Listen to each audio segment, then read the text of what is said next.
Hello अस्सलामुअलैकुम। आज मङ्गलबारको दिन होइन, यहाँ बल्ल 5:30 भयो। आज छुट्टी थियो मेरो। म आज मक्कामा गइरहेको छु। नमाज पनि उतै पढ्छु। म रेडी भएर गइरहेको छु होइन। दुईजना साथी दुईपट्टि छ, उनीहरूले मेरो नलियो भनेर भने, त्यही भएर एक्लै बनाइरहेको छु।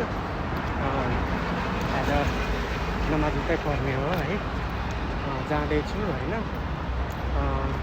तपाईँहरू सन्चै हुनुहुन्छ होला। म सबजनाको लागि दुआ गरिदिन्छु इन्साअल्लाह। म त सब भिडियोमा सबको लागि म दुआ गर्छु यार। सबैले मक्का आउन पाओस् होइन, हज उम्रा गर्न पाओस् होइन।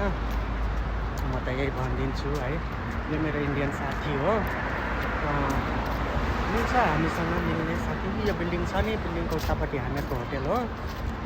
मैले तपाईँहरूलाई हर भिडियोहरूमा देखाइरहेको हुन्छु। धेरै राम्रो छ। अहिले 5:30 बज्यो, सिन पनि राम्रो आइरहेछ, हेर्न सक्नुहुन्छ है।